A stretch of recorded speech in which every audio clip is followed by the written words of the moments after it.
ఈ రోజు చాలా మందిని మార్చేస్తాను. యేసు ప్రభు ఏం చేశాడు? ఆ బోధ చేసి హేతువాదుల్ని, నాస్తికుల్ని, దేవుడు లేడన్న వారిని మార్చేస్తాను, నోరు ముయించేస్తాను. అది ఈరోజు ప్రసంగం. ఈ క్రైస్తవుడు ఎవరినైనా మార్చగలడని మర్చిపోకండి. క్రైస్తవుడు క్రీస్తును ధరించిన వాడని మర్చిపోకండి. మానవులను దేవుణ్ణి నమ్మించేటటువంటి ప్రసంగాలు చేయడం ప్రారంభించాడు ఆ యేసు. నువ్వెంత మొండివాడినైనా నమ్మించే కెపాసిటీ ఈ బైబిల్కి ఉంది, ఈ వాక్యానికి ఉంది. నా యేసే వాక్యం. యేసు ప్రారంభించాడు. ఆత్మలను రక్షించటానికి వచ్చిన రక్షకుడు ఆత్మ కోసం చెప్పడం ప్రారంభించాడు. అదే యోహాను సువార్త 4:24 వినండి. ఎప్పుడు వినలేని ఒక మంచి ప్రసంగం వింటారు మీరు. మనుషులకు బోధ చేశాడు. ఏమో తెలుసా? మనిషిని మార్చాలి అంటే మానవుడికి చెయ్యవలసిన బోధ ఆత్మ కోసం.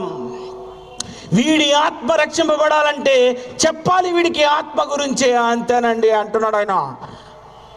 దేవుడు ఆత్మ అనలేదు, ఏమన్నాడు? ఆత్మ గనుక. ఏంటండి? దేవుడు ఆత్మ గనుక. గనుకెందుకు? దేవుడు ఆత్మ గనుక. గనుకంటే భార్య గనుక. చెప్పండి.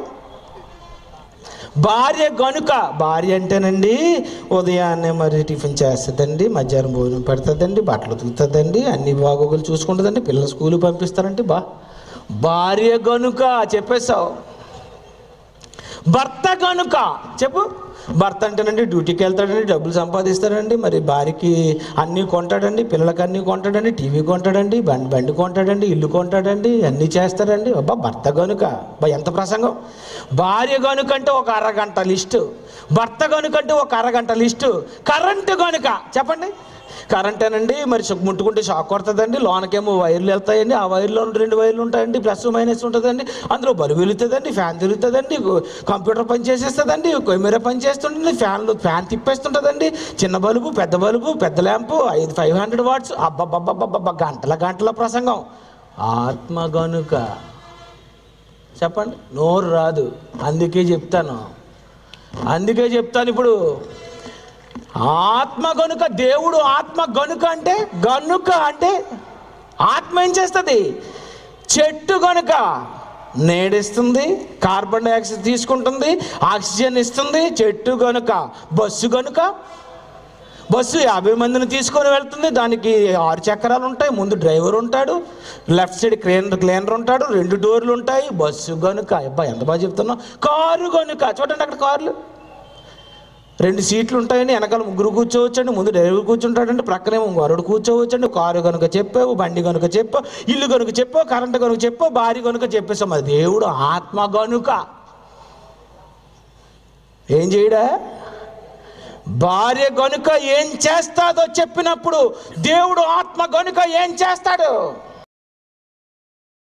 రైల్వే స్టేషన్లో కానీ, బస్ స్టాండ్లలో కానీ, హాస్పిటల్స్లో కానీ ఒక మిషన్ ఉంటుంది. ఏమన్నా తెలుసా? Weighing machine. దాని మీద నిలబడిన వెంటనే ఏం చేస్తుందో తెలుసా? నువ్వు 50 కేజీలు ఉన్నాయి వెంట చెప్పేస్తుంది. ఎందుకు చెప్పింది? మిషన్ గనుక. ఏంటది? మిషన్ గనుక. మరి దేవుడు ఆత్మ గనుక. దేవుడు ఏం చేస్తున్నాడు? దేవుడు ఒక మిషన్ 50 కేజీల బరువు మోస్తుంది. నేను ఎన్ని కేజీలు తెలుసండి? 80 కేజీలని ఈ మిషను చెప్పేస్తుంది. మిషన్ మీద నిలబడగానే ఎంతసేపు మీరు నిలబడినది మిషన్ మోసేస్తుంది. 80 కేజీలు మోస్తుంది. ఇప్పుడు అడుగుతానండి, ఎంతసేపు అండి నన్ను ఎత్తుకుంటారు మీరు? ఎంతసేపు? గంట? 5 నిమిషాలు? 1 నిమిషం? 2 నిమిషాలట. మనిషి గనుక 2 నిమిషాలు మోస్తాడట. మిషన్ గనుక ఎంతసేపైనా మోస్తుందట. దేవుడు ఆత్మ గనుక ఏం చేస్తున్నాడు? ఈ భూమి ఎక్కడుందో తెలుసా? ఈ భూమి బైబిల్ చెప్పింది శూన్యములో భూమిని వేలాడదీశాను. హేతువాదులైనా, నాస్తికులైనా, సైంటిస్టులైనా చెప్పచ్చు, తప్పులేదు. భూమి ఎక్కడుంది? శూన్యములో. ఏమైనా గొలుసులతో ఉందా? లేదు. ఏమైనా గోడ మీద ఉందా? లేదు. ఎలా ఉంది? శూన్యంలో. శూన్యంలో ఎలా ఉంది? హేతువాదులకి, నాస్తికులకి ప్రశ్నలు. ఇదిగోండి, ఈ పెన్ను ఇలా శూన్యంలో ఉండాలంటే ఏం చేయాలి? పట్టుకోవాలి. ఒకవేళ నేను వదిలేస్తే పడిపోదు. భూమి ఆకర్షణ శక్తికి వచ్చేస్తుంది. అంతేనా? వచ్చిందా? కిందకు వచ్చిందా? రైట్, వచ్చేసింది. మరి భూమి అనేది శూన్యంలో ఎలా ఉంది? కింద పడిపోకుండా. ఏమి లేదు, ఏమి లేదు. ఈ భూమి శూన్యములో ఉండాలి. ఎలా ఉంది? శూన్యములో ఎలా ఉంది? శూన్యములో భూమి ఎందుకు ఉంది? పడిపోకుండా ఎందుకు ఉంది? ఎందుకు తిరుగుతుంది? ఏంటి ఇది? ఇంకో విషయం చెప్పాలా? ఈ భూమి మీద 3 అంతుల నీరుంది. ఎంత నీరు? 3 అంతుల నీరు. సముద్రం దగ్గరికి వెళితే తెలుస్తుందండి. నీరు నీరు నీరు నీరు కెరటాలు. ఇంత నీటితో కూడినటువంటి భూమి, నీరు భూమి నిండా ఉంటే నీటితో ఉన్న భూమి పడిపోకుండా ఎవరు పట్టుకున్నారు?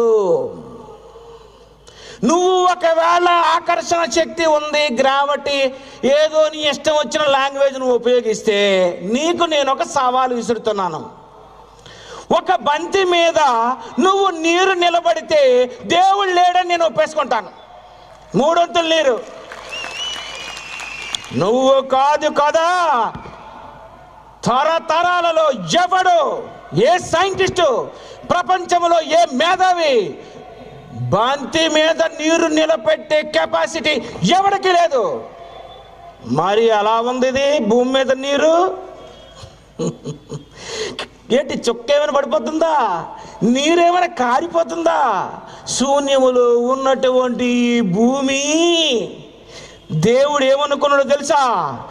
ఎక్కడ పెట్టినా వీడు నన్ను నమ్మడు కనుక వీడిని మొండిగా నమ్మించాలంటే మొండి వాళ్ళని శూన్యంలో భూమిని పెట్టాలని, అందుకే శూన్యంలో పెట్టాడు. ఎవడో చెప్పు పట్టుకున్నది? అది ఎలా ఉంది చెప్పు?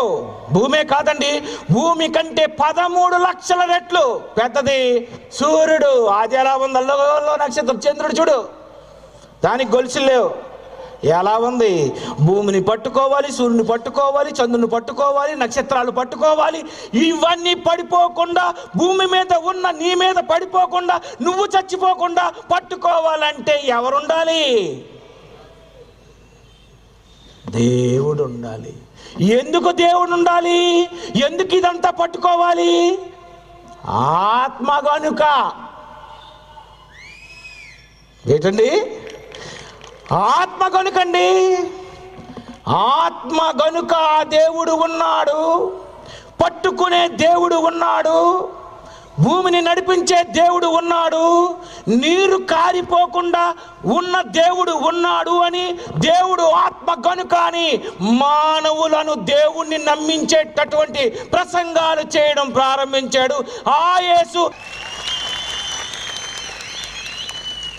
నువ్వెంత మొండివాడినైనా నమ్మించే కెపాసిటీ ఈ బైబిల్కి ఉంది, ఈ వాక్యానికి ఉంది. నా యేసే వాక్యం ఎలాంటి వాడినైనా మార్చేస్తాం. హేతువాదిని మార్చేస్తాం, నాస్తికుడిని మార్చేస్తాం. మీరందరూ ఎవరనుకున్నారు? హేతువాదులండి. ఏదేం తోటలో చెట్టు ఎందుకు వేశాడు అడిగేవలేదా? అడిగేవలేదా? బైబిల్ ఎందుకు నమ్మాలి అడిగేవలేదా? కయ్యనుకు భార్య ఎక్కడ వచ్చింది అడిగేవలేదా? ఏ హేతువాది కావా నువ్వు? నేను హేతువాదినే. జైశాలి పీడి సుందరరావు గారు పుట్టకపోతే నేను ఆస్తికుడిని అయిపోదును, దేవుడే లేడనే పరిస్థితికి వెళ్ళిపోదును. మీరు అలాంటి వారే. మీరు హేతువాదులు, మీరు నాస్తికులే. హేతువాదిని, నాస్తికుణ్ణి, దేవుడు లేడన్న వాడిని నమ్మించే బోధలు చేసింది నా యేసు. అందుకే ఈరోజు ప్రపంచంలో 700 కోట్ల మందిలో 300 కోట్లకు చిల్లరగా క్రైస్తవులే ఇప్పుడు ప్రపంచాన్ని ఆక్రమించగలిగారు. కారణం అతని బోధ. అతని వెనుక ఉన్నది ఎవరో తెలుసా? దేవుడండి, దేవుడు. నువ్వు హేతువాదివైతే ఎవడకెక్కువ, నాస్తికుడైతే ఎవడకెక్కువ? టెర్రరిస్టువా నువ్వు? ఉగ్రవాదివా? నువ్వే ఉగ్రవాదివి. నీ ఉగ్రవాదులకు బాబు ఒకడు ఉన్నాడు. ఎవరనుకున్నావు? అపోస్తలుడైన పౌలు. ప్రజలను చంపాలని పత్రికలు పట్టుకొని క్రైస్తవులను హింసించి చంపాలనుకుని బయలుదేరాడంటే ఎవరనుకున్నావు నీ భాషలో? ఉగ్రవాది. అలాంటి పౌలు గారు ఏమంటున్నాడు తెలుసా? పాపులలో ప్రధాన పాపిని అన్నాడు. ఈ మాటకు అర్థం తెలుసా క్రైస్తవులకి? పాపులలో ప్రధాన పాపట అంటే అర్థం ఏంటో తెలుసా? ఒరే, తప్పులు నాకంటే ఎవడ ఎక్కువ చేయలేదురా అంటున్నాడు. అదే అర్థం. తెలుసా? పాపులలో ప్రధాన పాపి అంటే చాలా తప్పులు చేసిన వాడు, మనుషులను చంపాలనుకునేవాడు, స్టెఫెను చచ్చిపోయినప్పుడు పక్కన ఉన్నవాడు, మనిషిని చంపాలి అని ఒక ఉగ్రవాదిగా మారిపోయిన పౌలు లాంటి అతన్నే మార్చేస్తే ఈ క్రైస్తవుడు ఎవరినైనా మార్చగలడని మర్చిపోకండి. ఏటి క్రైస్తవ్యాన్ని అనగద్రొక్కేయాలని ఏటి మీరు ఎన్ని ప్లాన్లు వేసినా ఇది క్రైస్తవుడు క్రీస్తును ధరించిన వాడని మర్చిపోకండి. ప్రియమైన దేవుని పిల్లలారా, దేవుణ్ణి నమ్మించడానికి యేసు ప్రారంభించాడు. నీ విప్లవం వెనుక ఉండవలసింది దేవుడే. మాతోనెవరున్నారో ఒక్క రెఫరెన్స్ చూడండి. ఒకే ఒక రెఫరెన్స్. యెషయా గ్రంథం 8వ అధ్యాయం. యెషయా గ్రంథం 8వ అధ్యాయం 9వ వచనం చూడండి. జనులారా రేగుడి. ఏమంటున్నాడు ఆయన? రేగుడి. ఓడిపోతారు ఎవరైనా సరే, ఎందుకంటే ప్రసంగం అలాంటిది. రేగుడి, ఓడిపోదురు. దూర దేశస్తులారా మీ అందరూ ఆలకించండి. మీరు నడుము కట్టుకొనినను ఓడిపోదురు. ఆలోచన చేసుకొనినను అది వ్యర్థమగును. మాట పలికినను అది నిలవదు. ఎందుకంటే దేవుడు మాతో ఉన్నాడు. జాన్ స్మిత్ సంగీత సింహతో ఉన్నాడు. అందుకే నా పాటలు చూడండి, ప్రపంచంలో ఎవడు చేయలేడు. ఎవడు నా ఒక సినిమా తీశాను, సినిమా చూస్తే మనిషి చెడిపోతాడు. నేను తీసిన సినిమా చూడండి, మారిపోతాడు. ఛాలెంజ్ ఇది, ఛాలెంజ్ ఛాలెంజ్.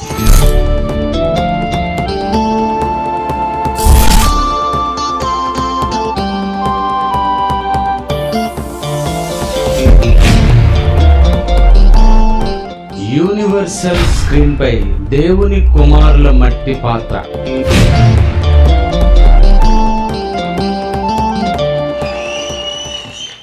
మనిషిని మార్చే మాటలు చెబితే ఎందుకండి కోపం? మా మీద పగ ఎందుకండి?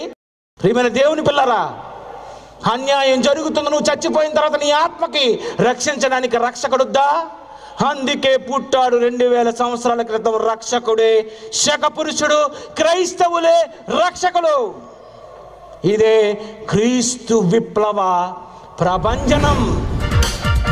శ్రమైనా కరువైనా ఏమైనా క్రీస్తే రక్షకుడని బోధిస్తాం. శాస్త్రజ్ఞులనైనా సరిచేస్తాం, సామంతులనైనా శాసిస్తాం. దేవుడు ఉన్నాడని సవాలు చేస్తాం. శాస్త్రజ్ఞులనైనా సరిచేస్తాం, సామంతులనైనా శాసిస్తాం.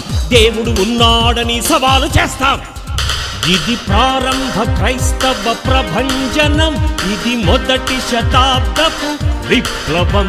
ఇది ప్రారంభ క్రైస్తవ ప్రభంజనం. ఇది మొదటి శతాబ్దపు విప్లవం. మనిషిని మనిషి హతమార్చేదే లోక విప్లవం. మనుషుల మనసును మార్చేదే క్రీస్తు విప్లవం. విప్లవం వర్ధిల్లాలి, విప్లవం వర్ధిల్లాలి, క్రైస్తవులంతా పోరాటం చెయ్యాలి. విప్లవం వర్ధిల్లాలి, క్రీస్తు విప్లవం వర్ధిల్లాలి, క్రైస్తవులంతా పోరాటం చెయ్యాలి. ఇది ప్రారంభ క్రైస్తవ ప్రభంజనం, ఇది మొదటి శతాబ్దపు విప్లవం.